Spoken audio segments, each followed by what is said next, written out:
한 해가 너무나 금방 지나간 것 같습니다. 벌써 12월이 둘째 주가 되어서 예수님이 탄생하신 성탄절이 곧 다가옵니다. 뉴질랜드는 성탄절이 여름이라 조금 크리스마스 분위기가 나지 않습니다. 그래도 밖에 나가보면 크리스마스 트리 장식이나 라이트, 저녁에 라이트 장식들을 볼 수 있고, 그런 분위기를 좀 볼 수 있습니다. 얼마 전에 제가 크리스마스 카드를 사러 서점에 갔는데, 카드를 고르는데 참 어려웠습니다. 그 이유는, 예수님의 탄생과 너무나 상관없는 카드 디자인들이 많아서 제 마음이 조금 씁쓸하고 어떤 것을 골라야 할지 좀 고민이 많이 되었습니다. 카드 그림의 모양들은 산타클로스, 루돌프 사슴, 뭐 선물들, 화려한 장식들, 정말 이런 것들은 많았으나 정작 예수님의 탄생에 대해서는 표현하는 그림들이 많지 않았습니다. 세상 사람들에게는 성탄절이 그냥 쉬는 날이고 가족들과 함께 보내는 날이고 이제 선물을 주고받고 이런 날이 되어버린 것 같습니다. 정작 주인공이신 예수님이 빠진 가장 귀한 것을 잊고 있는 그런 시대에 우리가 살고 있는 것 같습니다. 지금 기독교에서는 대림절 또는 강림절이라고 합니다. 영어로는 애드벤트식인데요. 이 애드벤트는 라틴어에서 왔고요. 이제 영어로는 커밍, 한국어로는 도착, 오다라는 그런 의미가 있습니다.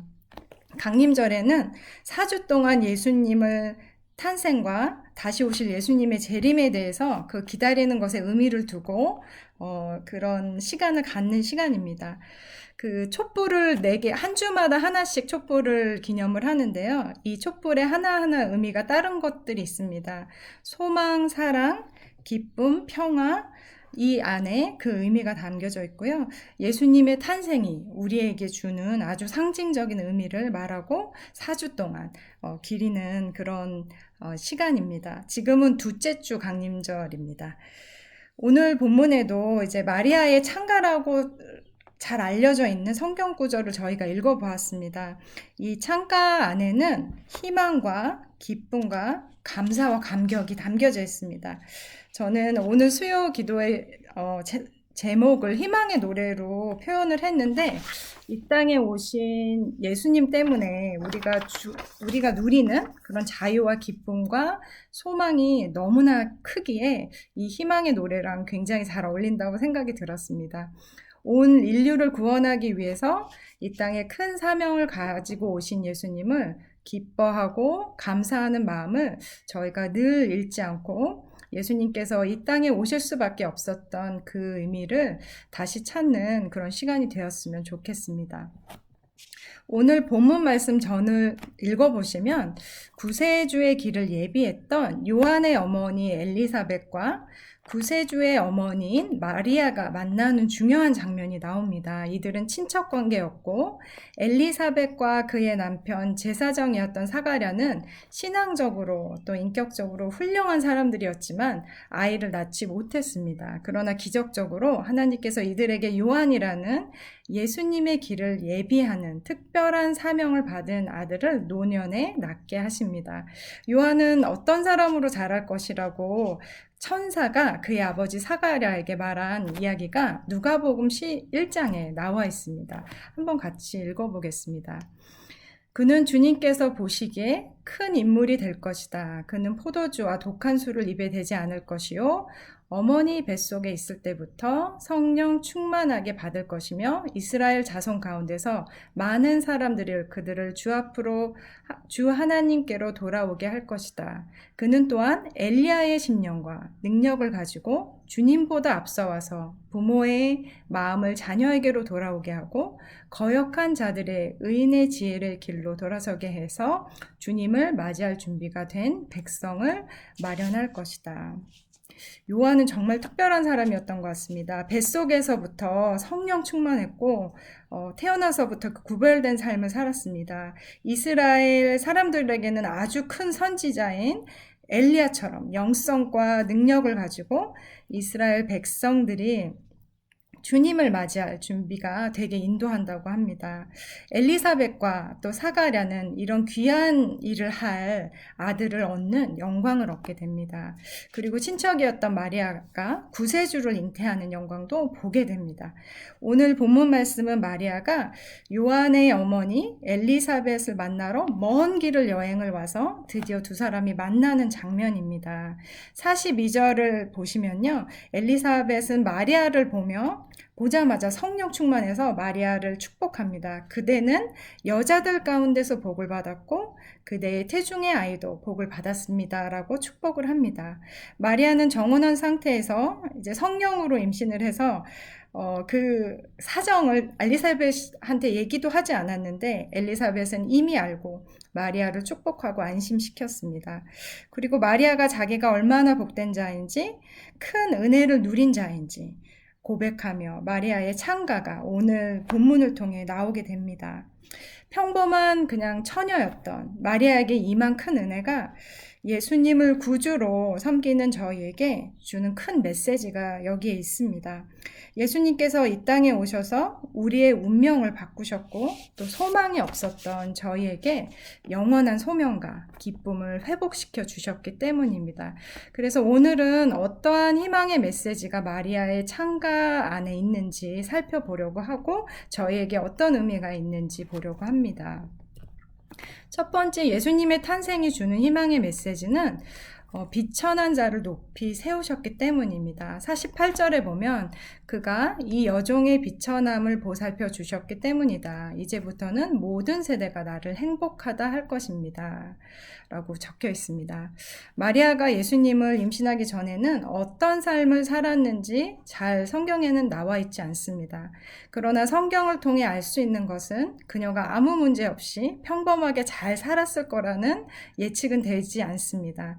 아마도 평범한 삶보다는 조금 더 힘든 삶을 살지 않았을까라고 상상을 하게 됩니다. 왜냐하면 오늘 이 마리아의 고백 때문입니다. 이 고백에 주의 은혜가 이 여종의 비천함을 보살펴 주셨다고 나와 있기 때문입니다. 여기서 비천함이란 이제 이스라엘 백성에게는 로마의 통치 아래에 있었던 그 백성들이 자유가 없이 억압되고 압제당하고 있는 하나님의 백성의 상태, 그리고 영적으로는 죄와 악과 사탄의 권세 아래 고통 가운데 있는 상태를 말합니다. 비천함을 보살폈다는 것은 약하고 억눌리고 가난한 자들을 구해주셔서 높여주셨다는 것을 뜻합니다. 가난하고 억눌린 자의 운명을 바꿔놓는 은혜가 이 마리아의 고백 안에 있습니다. 자신이 특별하지 않고 그저 평범하다고 생각했던 마리아에게 구세주를 잉태하고 또 탄생하고 기르는 그런 귀한 사명을 주셔서 마리아의 인생을 완전히 뒤바뀌는 그런 은혜의 사건이 마리아에게 있었습니다. 저와 성도 여러분들은 예수님 만나기 전에 삶을 한번 생각해 보았으면 좋겠습니다. 어떤 삶을 여러분들은 사셨나요? 저는 모태신앙이었지만 예수님을 대학교 때 만났습니다. 성경 공부를 통해서 만났고 그때 인격적으로 예수님을 구주로 영접했습니다. 그전에는 막연한 믿음은 있었으나 이제 걱정, 근심도 여전했고 세상적인 그런 욕심도 많았고 미래에 대한 확신과 불안하고 또 안정감을 누리지 못하고 그렇게 살았습니다. 그러나 예수님을 인격적으로 만나고 나서 내가 얼마나 존귀한 자고 또 하나님이 사랑하시는 자인지 알게 되었습니다. 저뿐만 아니라 하나님의 자녀가 된 성도 여러분 한 분 한 분이 너무나 귀하시고 주님께서 여러분들을 천하의 그 어떤 것보다 존귀하게 보시고 기뻐하십니다. 그리고 그의 나라와 의를 위해 저와 여러분들을 사용하길 원하십니다. 그래서 저희의 비천한 삶을 영광 가운데 이끄신 하나님을 감사하며 이 주님의 귀한 사랑과 이 귀한 뜻을 강림절 기간 동안 묵상하면서 다시금 저희의 그 부르심과 저희의 정체성과 소명과 사명이 회복되는 그런 시간이 되시길 축원드립니다. 두 번째, 예수님의 탄생이 저희에게 주는 희망의 메시지는 우리 삶 가운데 억울함이 풀리고 정의가 실현되기 때문입니다. 51절을 보시면 그는 그 팔로 권능을 해가시고 마음이 교만한 사람들을 흩으셨으니 제왕들이 왕자에서 끌어내시고 비천한 사람을 높이셨습니다. 그 당시 이스라엘 민족은 로마의 압제로 온전한 자유를 누리지 못했습니다. 이스라엘 민족들은 힘이 없었기 때문에 늘 억울하게 당했고 또 그 안에 분노와 슬픔과 그런 아주 부정적인 감정들이 참 많았을 것입니다. 저희 민족, 한국 민족도 화가 많다고 합니다. 그 이유는 역사적으로 억울하고 억압받는 그런 침범당한 일들이 너무나 많았기 때문에 그 한국인들에게만 있는 화병이 정신의학적으로 병명이 나와 있다고 합니다. 이 화병과 이 억울함과 이 고통이 해결되려면 그동안 당했던 그 어려움이 풀려야지 이것이 해결이 됩니다. 마리아도 이스라엘 민족으로서 로마에게 당했던 억압, 또 여성으로서 그 남성 무월주의 사회에서 살아갔던 그런 어려움들, 또 여러 가지 일들로 인해서 마리아의 삶이 그렇게 쉽지 않았을 것 같습니다. 이런 마리아의 삶에 갑자기 정말 찾아오신 구세주의 의미는 정말 패배에서 그런 잃고 있는 전쟁에서 기적적으로 역전하는 그런 경험이 아니었을까, 정말 기적적인 그런 경험을 하는 사건이 아니었을까 생각하게 됩니다. 아마 성도 여러분들도 한 번쯤은 인생을 살면서 부당한 일도 겪으시고 또 억울한 일 한 번쯤은 당해 보셨을 거라고 생각을 합니다.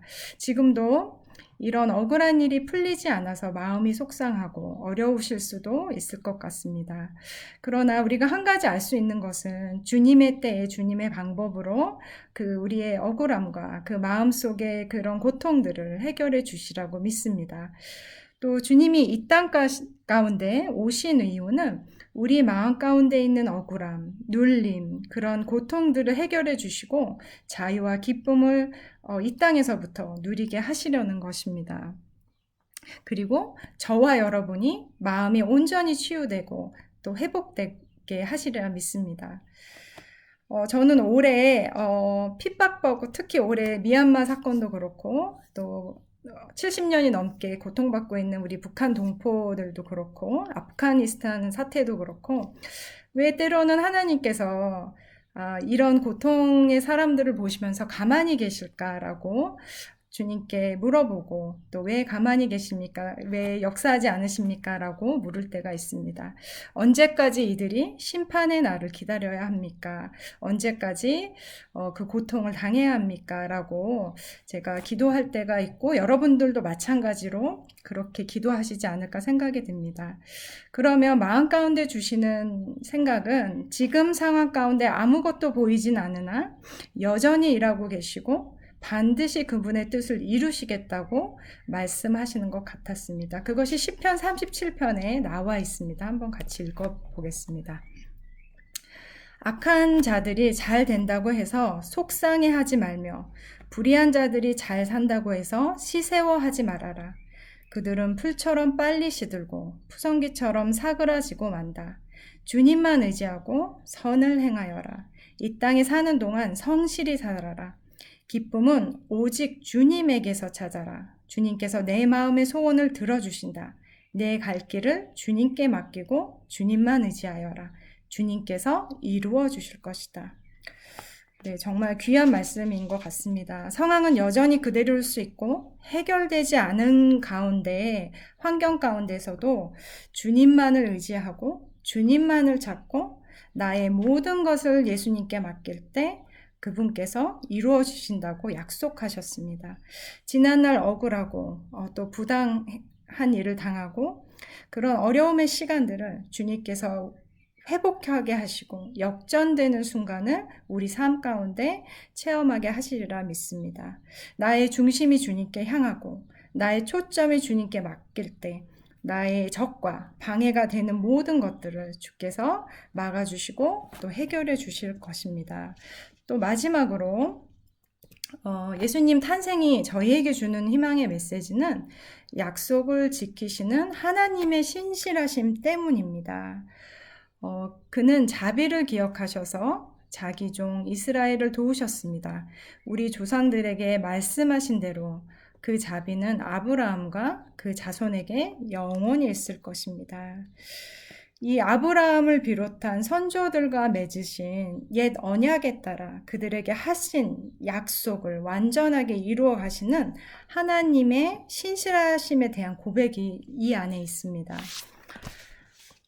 구약에서 이스라엘 백성에게 약속하신 말씀을 이루시겠다는 하나님의 말씀이 마리아에게 정말 큰 감격과 소망이 되었습니다. 왜냐하면 인간에겐 불가능한 일이었기 때문입니다. 또 그 약속의 말씀을 한번 예레미야서를 한번 살펴보겠습니다. 어떤 말씀이었는지. 예레미야 33장 7절부터 9절 말씀입니다. 내가 유다의 포로와 이스라엘 포로를 돌아오게 하며 그들을 옛날과 같이 다시 회복시켜 놓겠다. 나는 그들이 나에게서 지은 모든 죄악에서 그들을 깨끗이 씻어주고 그들이 나를 거역하여 저지른 그 모든 죄를 용서하여 주겠다. 그러면 세상 만민이 내가 예루살렘에서 베푼 모든 복된 일들을 듣게 될 것이며 예루살렘은 나에게 기쁨과 찬양과 영광을 돌리는 이름이 될 것이다. 그리고 내가 이 도성에 베풀어준 모든 복된 일과 평화를 듣고 온 세계가 놀라며 떨 것이다. 네, 정말 이 메시지도 굉장히 희망이 되는 그런 메시지입니다. 포로로 식민지에서 살아간다는 것은 정말 많은 눌림과 고통이 동반하는 삶일 것입니다. 유다와 이스라엘은 인간의 힘으로는 로마의 권력과 힘을 꺾을 수 없었고 벗어날 수 없었지만 그들을 향한 하나님의 언약을 통해서 그들이 예전과 같이 회복되고 또 세상 사람들이 알 수 있을 만큼 복을 크게 부어주신다고 말씀하셨습니다. 정말 가슴 설레고 힘과 용기가 되는 말씀입니다. 저와 여러분들도 때로는 살면서 우리 힘으로 우리의 그런 능력으로 감당할 수 없는 일들을 겪게 됩니다. 그런 일들을 통해서 우리의 마음이 무겁기도 하고 눌리기도 하고 낙심이 되기도 합니다. 하지만 하나님께서 이스라엘 민족에게 하신 약속의 말씀처럼 우리를 다시 회복시켜 주시고 많은 사람들 앞에서 하나님께서 살아계심이 그리고 우리가 얼마나 축복된 자인지 알게 하신다는 말씀이 저희에게도 해당되는 말씀이고 얼마나 큰 위로가 되는지 모르겠습니다. 네, 말씀을 제가 마치겠습니다. 이 약속의 말씀을 이미 체험하신 분들도 계실 거고 또 세월이 지나도 이루어지지 않아서 좀 지쳐있는 분들도 있을 거라 생각합니다. 그러나 절대로 소망을 잃지 말라고 격려드리고 싶습니다. 아직 하나님의 일을 끝나시지 않으셨고 그 입에서 나온 말씀을 반드시 지키시고 이루어 주실 것이라는 것을 굳게 믿고 늘 소망 가운데 계시길 축원드립니다. 오늘 마리아가 하나님께 받은 은혜를 감사하며 감격했던 것처럼 그동안 저와 성도 여러분 삶 가운데 베풀어 주신 그 사랑, 그 은혜 늘 기억하면서 감사하면서 기뻐하면서 우리 각자에게 주신 약속의 말씀이 있는데 그 말씀이 회복되고 또 그 성탄절 기간 동안 특별히 더 감사하고 묵상하는 그런 시간이 되었으면 좋겠습니다. 그리고 마리아가 예수님의 어머니라는 너무나 큰 소명을 가지고 땅을 살았는데 순종하며 나아갔던 것처럼 저와 여러분들도 저희 각자에게 주신 소명과 사명을 순종하며 하나님과 매 순간 동행하며 그 또 축복의 약속을 또 받는 저희가 되기를 또 축원드립니다.